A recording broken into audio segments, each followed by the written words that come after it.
warahmatullahi wabarakatuh.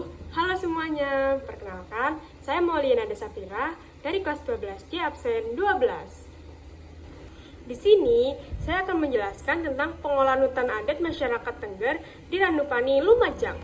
Di Desa Ranupani, Kabupaten Lumajang, masyarakat suku Tengger menerapkan pengolahan hutan adat sebagai kearifan lokal utama yang turun-temurun. Kearifan ini menjaga harmoni sempurna antara manusia dan alam di lereng Gunung Semeru, bagian dari Taman Nasional Bromo Tengger Semeru. Bentuknya berpusat pada pemanfaatan hasil hutan bukan kayu, seperti tanaman obat dari famili Asteraceae, seperti bunga matahari liar dan Apiaceae, seperti wortel hutan, jamur auricularia yang kaya nutrisi, madu liar dari sarang pohon tinggi, serta bahan-bahan ritual suci. Semuanya diatur secara ketat oleh awik-awik, yaitu aturan desa adat Tengger yang melarang penebangan pohon kecuali dalam keadaan darurat, sambil memprioritaskan 14 spesies tanaman khusus untuk pangan, pengobatan, dan upacara.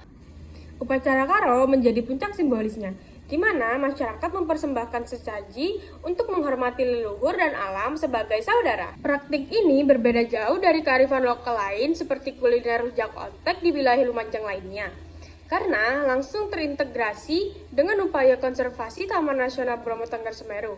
Terlihat dari aktivitas harian seperti mengumpul madu dan tanaman organik yang menjaga keseimbangan ekosistem.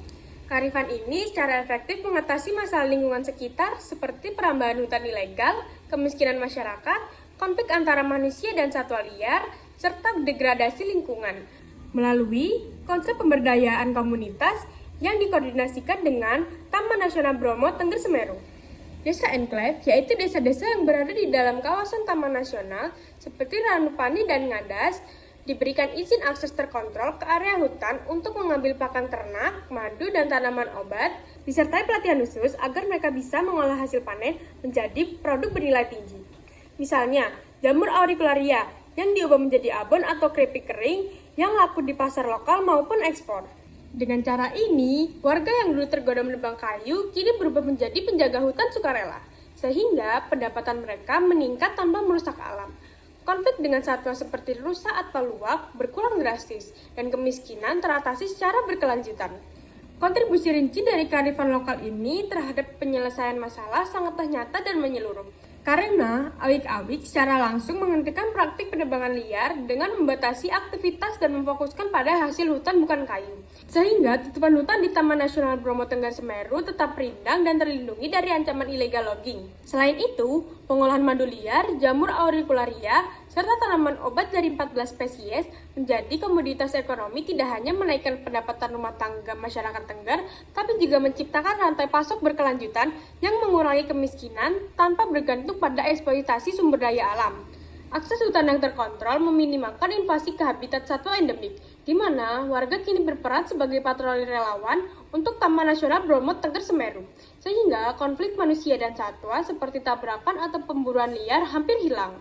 Pengetahuan turun-temurun tentang spesies tanaman dikombinasikan dengan ritual upacara Karo, memperkuat komitmen budaya untuk melestarikan biodiversitas, mencegah degradasi tanah, air, dan vegetasi secara keseluruhan, serta membentuk sinergi ekologi ekonomi yang tahan lama untuk generasi mendatang. Pengelolaan hutan adat Tengger di Ranupani membangkitkan rasa hormat yang mendalam terhadap ikatan tak terputus antara generasi dan alam, di mana setiap helai akar pohon di lereng Semeru menjadi saksi bisu ketabahan masyarakat yang memelihara Taman Nasional Bromo Tengger Semeru dengan penuh pengabdian.